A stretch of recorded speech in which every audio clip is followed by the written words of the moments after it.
ಹಿಜಾಬ್ ಕೇಸರಿ ಶಾಲು ವಿವಾದ ಒಂದು ರೀತಿಯಲ್ಲಿ ಹೈಕೋರ್ಟ್ ನೀಡಿದಂತಹ ಒಂದು ಮಧ್ಯಂತರ ತೀರ್ಪಿನ ಬಳಿಕ ಮತ್ತೆ ಕಾಲೇಜು ಯಾವಾಗ ಆರಂಭ ಆಗುತ್ತೆ ಅನ್ನುವಂತಹ ಅನೇಕ ಪ್ರಶ್ನೆಗಳು ವಿದ್ಯಾರ್ಥಿಗಳಲ್ಲಿ ಗೊಂದಲವನ್ನು ಮೂಡಿಸ್ತಾ ಇವೆ. ಈ ಮಧ್ಯೆ ತರಗತಿ ಆರಂಭಿಸಿ ಎಂದು ಬಾಲಕಿಯರು ಒತ್ತಾಯ ಮಾಡ್ತಾ ಇದ್ದಾರೆ.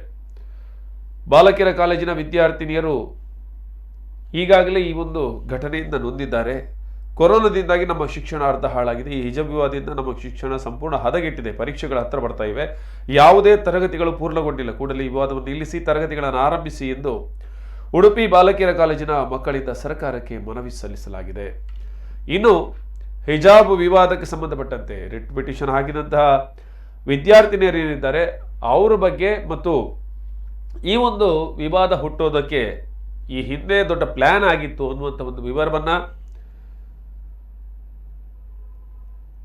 ವಿಜಯ್ ಪಟೇಲ್ ಅವರು ಹೊರಗಿಡವಿದ್ದಾರೆ. ಈಗ ಅದರ ಬಗ್ಗೆ ಬಹಳಷ್ಟು ಚರ್ಚೆಗಳು ನಡೀತಿವೆ. ಈ ಹಿಂದೆಯೇ ನವೆಂಬರ್ 21 ಸಂದರ್ಭದಲ್ಲಿ ಈ ಎಲ್ಲ ಬಾಲಕಿಯರು ಟ್ವೀಟ್ನಲ್ಲಿ PFI ರಾಷ್ಟ್ರಾಧ್ಯಕ್ಷರ ಜೊತೆ ಮಾತಾಡ್ತಾ ವಿಚಾರಗಳನ್ನು ಹಂಚಿಕೊಳ್ತಾ ಇದ್ರು.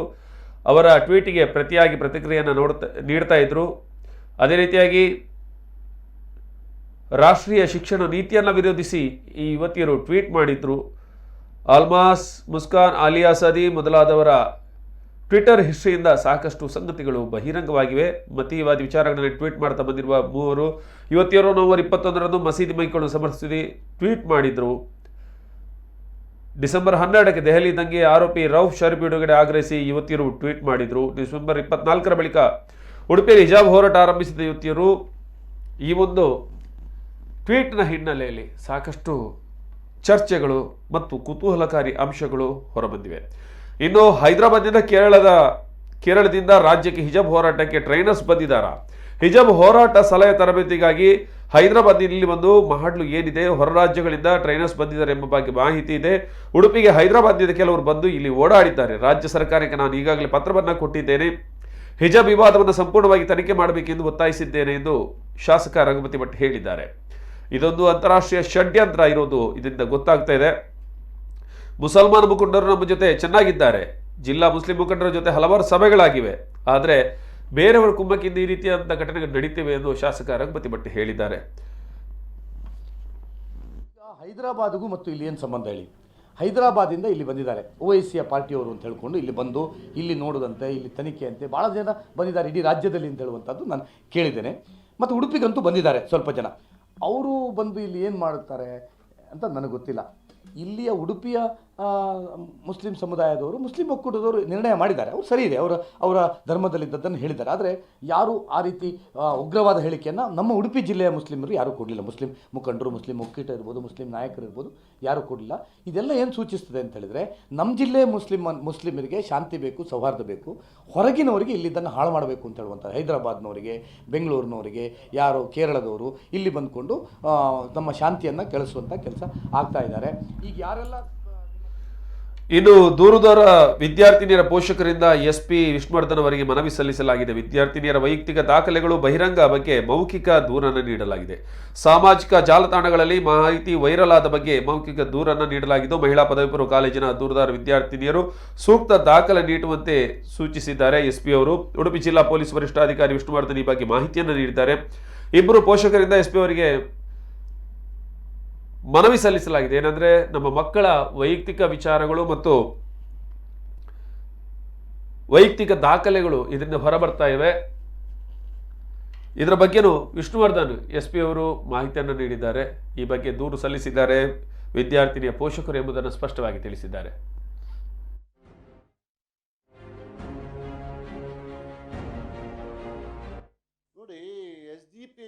ಸ್ಟ್ಯಾಂಡ್ ಈ ಧಾರ್ಮಿಕ ಸ್ವಾತಂತ್ರ್ಯದ ಬಗ್ಗೆ ಯಾರೂ ಕೂಡ ಹಸ್ತಕ್ಷೇಪ ಮಾಡಬಾರ್ದು. ಅದು ಹಿಜಾಬ್ ಅಂತ ನಾವು ಹೇಳ್ತಾ ಇಲ್ಲ, ಒಂದು ಧರ್ಮಕ್ಕೆ ಸೀಮಿತವಾಗಿ ನಾನು ಹೇಳ್ತಾ ಇಲ್ಲ.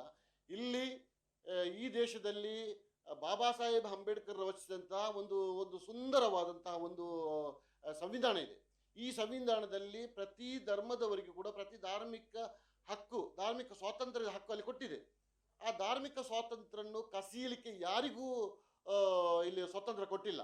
ಅದು ಕಸಿಬಾರ್ದು. ಧಾರ್ಮಿಕ ಸ್ವಾತಂತ್ರ್ಯ ನಾವು ಯಾವುದೇ ಧರ್ಮವನ್ನು ಆಧರಿಸಿ ಪಕ್ಷವನ್ನು ಕಟ್ಟಿಲ್ಲ. ಪಕ್ಷವನ್ನು ಹುಟ್ಟುಹಾಕಿದವರು ಮುಸಲ್ಮಾನ ಆಗಿರಬಹುದು, ಆದರೆ ನಮ್ಮ ಪಕ್ಷದಲ್ಲಿ ಕ್ರೈಸ್ತರು ಹಿಂದುಳಿದವರಿದ್ದಾರೆ. ಈ ದೇಶ ಅನ್ನೋದು ಪ್ರಜಾಪ್ರಭುತ್ವ ದೇಶವಾಗಿರಬೇಕೆನ್ನುವ ನಿಟ್ಟಿನಲ್ಲಿ ಪಕ್ಷವನ್ನು ಕಟ್ಟಲಾಗಿದೆ. ದೇಶದ ಹಿಂದುಳಿದವರಿಗಾಗಿ, ಅಲ್ಪಸಂಖ್ಯಾತರಿಗಾಗಿ ಪಕ್ಷ ಕೆಲಸ ಮಾಡ್ತಾ ಇದೆ. ಶಾಸಕ ರಘುಪತಿ ಭಟ್ ಅವರು ನಮ್ಮ ಮೇಲೆ ಆಡಿದ ಆರೋಪ ನಿರಾಧಾರವಾದದ್ದು. ಕುಂದಾಪುರದಲ್ಲಿ ಮಾರಕಾಸ್ತ್ರ ಪತ್ತೆಗೆ ಬಗ್ಗೆ ನಮಗೆ ಯಾವುದೇ ಮಾಹಿತಿ ಇಲ್ಲ. ಇದುವರೆಗೆ ಕೇಸರಿ ಯುವಕ ಸಂಸ್ಥೆಗಳು ಮಾತ್ರ ಬೆಳಕಿಗೆ ಬಂದಿದೆ. ಶಾಲೆಯ ಪ್ರಾರಂಭದಿಂದಲೇ ಹಿಜಾಬ್ ಧರಿಸಿ ವಿದ್ಯಾರ್ಥಿಗಳು ಹೋಗ್ತಾ ಇದ್ರು. ಶಾಲೆಯ ಕೊನೆ ದಿನಗಳಲ್ಲಿ ಪರೀಕ್ಷೆ ಬರುತ್ತಿರುವಾಗ ಕೇಸರಿ ಧರಿಸಿ ಸಮಸ್ಯೆ ಸೃಷ್ಟಿ ಮಾಡಿದವರು ಯಾರು? ಇದು ರಘುಪತಿ ಭಟ್ ಸಂಘ ಪರಿವಾರದವರು ಮಾಡುವ ಷಡ್ಯಂತ್ರ. ಇದರ ಬಗ್ಗೆ ತನಿಖೆ ಆಗಬೇಕು. ಮುಂದೆ ಬರುವ ಚುನಾವಣೆಯನ್ನು ಗಮನದಲ್ಲಿರಿಸಿ ಪ್ರಕರಣ ಸೃಷ್ಟಿ ಮಾಡಲಾಗಿದೆ ಎಂದು ಎಸ್ಡಿಪಿಐ ಪಕ್ಷದ ರಾಜ್ಯ ಸಮಿತಿ ಸದಸ್ಯ ಅತ್ತಾವುಲ್ಲಾ ಚೌಕಟ್ಟೆ ಹೇಳಿದ್ದಾರೆ. ಈ ಧಾರ್ಮಿಕ ಸ್ವಾತಂತ್ರ್ಯದ ಬಗ್ಗೆ ಯಾರು ಕೂಡ ಹಸ್ತಕ್ಷೇಪ ಮಾಡಬಾರ್ದು. ಅದು ಹಿಜಾಬ್ ಅಂತ ನಾವು ಹೇಳ್ತಾ ಇಲ್ಲ, ಒಂದು ಧರ್ಮಕ್ಕೆ ಸೀಮಿತವಾಗಿ ನಾನು ಹೇಳ್ತಾ ಇಲ್ಲ. ಇಲ್ಲಿ ಈ ದೇಶದಲ್ಲಿ ಬಾಬಾ ಸಾಹೇಬ್ ಅಂಬೇಡ್ಕರ್ ರಚಿಸಿದಂತಹ ಒಂದು ಸುಂದರವಾದಂತಹ ಒಂದು ಸಂವಿಧಾನ ಇದೆ. ಈ ಸಂವಿಧಾನದಲ್ಲಿ ಪ್ರತಿ ಧರ್ಮದವರಿಗೂ ಕೂಡ ಪ್ರತಿ ಧಾರ್ಮಿಕ ಸ್ವಾತಂತ್ರ್ಯದ ಹಕ್ಕು ಅಲ್ಲಿ ಕೊಟ್ಟಿದೆ. ಆ ಧಾರ್ಮಿಕ ಸ್ವಾತಂತ್ರ್ಯವನ್ನು ಕಸಿಯಲಿಕ್ಕೆ ಯಾರಿಗೂ ಇಲ್ಲಿ ಸ್ವಾತಂತ್ರ್ಯ ಕೊಟ್ಟಿಲ್ಲ. ವಿದ್ಯಾರ್ಥಿನಿಯರನ್ನ ದಾರಿ ತಪ್ಪಿಸುವವರು ಇನ್ನಾದರೂ ನಿಮ್ಮ ಕೆಲಸ ನಿಲ್ಲಿಸಿ ಎಂದು ಪ್ರಾಂಶುಪಾಲ ರುದ್ರೇಗೌಡ ಹೇಳಿದ್ದಾರೆ. ಇವರು ಉಡುಪಿ ಸರ್ಕಾರಿ ಮಹಿಳಾ ಪದವಿ ಪೂರ್ವ ಕಾಲೇಜಿನ ಪ್ರಾಂಶುಪಾಲರು. ಅಂತಾರಾಷ್ಟ್ರೀಯ ಮಟ್ಟದಲ್ಲಿ ನಮ್ಮ ಕಾಲೇಜು ಚರ್ಚೆಯಾಗಿದೆ. ನಮ್ಮ ಮೇಲೆ ಏನೇ ಆರೋಪ ಮಾಡಿದ್ರು ಅವರು ನಮ್ಮ ವಿದ್ಯಾರ್ಥಿಗಳು. ವಿದ್ಯಾರ್ಥಿನಿಯರ ಬಗ್ಗೆ ನಮಗೆ ಬಹಳ ಅನುಕಂಪ ಇದೆ. ಕಾಲೇಜಿನ 30 ವರ್ಷದ ಹೆಸರು ಉಳಿಸುವುದು ನಮ್ಮ ಕರ್ತವ್ಯ. ಈ ಬಗ್ಗೆ ಉಡುಪಿಯಲ್ಲಿ ರುದ್ರೇಗೌಡ ಹೇಳಿಕೆಯನ್ನ ನೀಡಿದ್ದಾರೆ. ಕಾಲೇಜಿನ ಶಿಸ್ತು ನಿಯಮವನ್ನ ವಿದ್ಯಾರ್ಥಿನಿಯರು ಮೀರಿದ್ದಾರೆ. ಅಶಿಸ್ತಿನ ವರ್ತನೆಯನ್ನ 1 ತಿಂಗಳು ನಾವು ಸಹಿಸಿದ್ದೇವೆ. ಆಡಳಿತ ಮಂಡಳಿ ಕಾಲೇಜಿನ ತಾಳ್ಮೆ ಪರೀಕ್ಷೆ ಮಾಡಲು ಹೊರಟಿದ್ದಾರೆ. ವಿದ್ಯಾರ್ಥಿನಿಯರ ವರ್ತನೆ ನೋಡುವಾಗ ಇವರು ನಮ್ಮವರ ಎಂಬ ಸಂಶಯ ನನಗೆ ಬರ್ತಾ ಇದೆ. ಕಾಲೇಜ್ ಕ್ಯಾಂಪಸ್ನೊಳಗೆ ಎಬಿವಿಪಿ ಸಿಎಫ್ಐಗೆ ಪ್ರವೇಶ ಇಲ್ಲ. ನಾವು ಯಾವುದೇ ಸಂಘಟನೆಯನ್ನು ಎಂಟರ್ಟೈನ್ ಮಾಡೋದಿಲ್ಲ. ಶಿಸ್ತಿನಲ್ಲಿ ಇದ್ದ ಕಾಲೇಜಿನಲ್ಲಿ ಅಶಿಸ್ತು ನಡೆದಿದೆ ಎಂದು ರುದ್ರೇಗೌಡ ಹೇಳಿದರು. ಹೋಗುವಂಥದ್ದಲ್ಲ, ಆ ವಿದ್ಯಾರ್ಥಿನಿಯರಿಗೆ ಗೊತ್ತಿರಬೇಕಾದಂಥದ್ದು. ಸೊ ಶಾಲೆಯ ಶಿಸ್ತು ಏನಿದೆ, ನಿಯಮ ಏನಿದೆ ಅವರಿಗೂ ಕೂಡ ಸ್ಪಷ್ಟವಾಗಿ ಗೊತ್ತಿದೆ. ಸೊ ಅದನ್ನು ನಾವು ಕಾಪಾಡಿಕೊಂಡು ಬರುವಂಥ ಒಂದು ಜವಾಬ್ದಾರಿಯನ್ನು ನಾವು ಅವರ ಪೋಷಕರಿಗೆ ಮತ್ತು ಅವರಿಗೆ ಕರೆದು ನಾವು ತಿಳಿ ಹೇಳಿದ್ದೇವೆ. ಸೊ ಆದರೆ ಅವರ ವರ್ತನೆ ಅಶಿಸ್ತಿನ ವರ್ತನೆ ಆಗ್ತಾ ಇದೆ.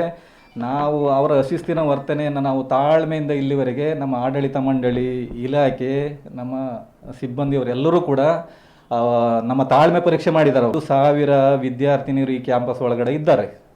ಅದರಲ್ಲಿ 100 ಮುಸ್ಲಿಮ್ಸ್ ವಿದ್ಯಾರ್ಥಿನಿಯರಿದ್ದಾರೆ. ಬೇರೆ ವಿದ್ಯಾರ್ಥಿನಿಯರು ಯಾವ ರೀತಿ ಇರಬೇಕಿತ್ತೋ ಆ ರೀತಿಯಲ್ಲಿ ಅವರು ಇಲ್ಲ. ಶಾಲೆಯ ಒಂದು ಅಶಿಸ್ತಿನಿಂದಾಗಿ ಬೇರೆ ಈ 4 ವಿದ್ಯಾರ್ಥಿನಿಯರಿಂದಾಗಿ ಇನ್ನು 990 ವಿದ್ಯಾರ್ಥಿನಿಯರಿಗೆ ಅಡ್ವರ್ಸ್ ಎಫೆಕ್ಟ್ ಆಗಿದೆ.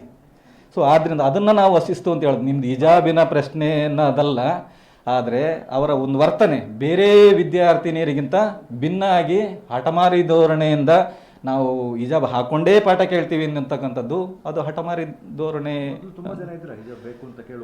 ಇಲ್ಲ, ಈವರೆಗೆ ನೋಡಿ, ಈವರೆಗೆ ಉಡುಪಿಯಲ್ಲಿ ಹಿಜಾಬ್ ವಿವಾದದ ಬಳಿಕ ಶಾಸಕ ರಘುಪತಿ ಭಟ್ ಅವರಿಗೆ ಜೀವ ಬೆದರಿಕೆಗಳು ಬರ್ತಿವೆ ಅನ್ನುವ ಸುದ್ದಿ ಹರಿದಾಡ್ತಾ ಇದೆ. ವಿದೇಶದಿಂದ ನಿರಂತರ ಫೋನ್ ಕರೆಗಳು, ಇಂಟರ್ನೆಟ್ ಕಾಲ್ ಮಾಡಿ ಬೆದರಿಸುತ್ತಿರುವ ಅನೇಕ ಘಟನೆಗಳು ನಡೀತಾ ಇವೆ. ನಿಮ್ಮನ್ನು ನಾವು ನೋಡ್ಕೊಳ್ತೇವೆ, ಮುಸಲ್ಮಾನರ ವಿರುದ್ಧ ನೀನು ಮೆರೆದಾಡಬೇಡ, ನಿನ್ನನ್ನು ಹೇಗೆ ನಿಯಂತ್ರಿಸಬೇಕು ಅನ್ನೋದು ಗೊತ್ತಿದೆ ಅನ್ನೋದು ಮಾತುಗಳು ಕೇಳಿ ಬರ್ತಾ ಇವೆ ಕರೆಗಳ ಮೂಲಕ. ಇನ್ನು ಸ್ಥಳೀಯ ಕೆಲವು ನಂಬರ್ಗಳಿಂದ ನಿರಂತರ ಫೋನ್ ಕರೆ ಬರುತ್ತಿರವಾಗಿ ತಿಳಿಸಿದ್ದಾರೆ.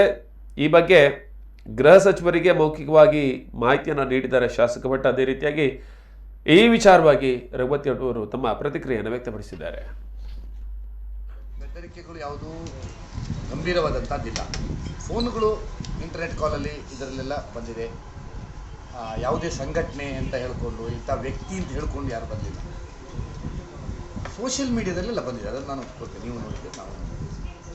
ಆದರೆ ನಾನು ಅದನ್ನು ಯಾವುದೇ ಕಂಪ್ಲೇಂಟ್ ಕೊಡಲಿಲ್ಲ.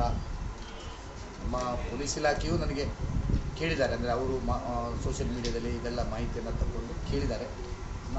ನನಗೆ ಗನ್ಮ್ಯಾನ್ ಇಲ್ಲ ಅಥವಾ ಮನೆ ಗಾರ್ಡ್ ಎಲ್ಲ ಇಲ್ಲ ನನ್ನ ಹತ್ರ ಇಷ್ಟವರೆಗೂ. ನಾನು ಅದನ್ನು ಬೇಡ ಅಂತ ಹೇಳಿ ಕಳಿಸ್ತೇನೆ ಅಂತ ಹೇಳಿದ್ದಾರೆ. ನಿನ್ನೆಯಿಂದಲೇ ಕಳಿಸ್ತೇನೆ, ನಾನು ಸದ್ಯಕ್ಕೆ ಬೇಡ, ಬೇಕಾದಾಗ ನಾನು ಕೇಳ್ಕೊಳ್ತೇನೆ ಅಂತ ಹೇಳಿದ್ದೇನೆ. ಸೊ ಹಾಗಾಗಿ ನನಗೇನಂತ ಭದ್ರತೆಯನ್ನು ಪಡ್ಕೊಂಡು ಜೀವಿಸುವಂಥ ಪರಿಸ್ಥಿತಿ ನನಗಿಲ್ಲ. ಯಾಕಂದರೆ ಅಂಥದ್ದು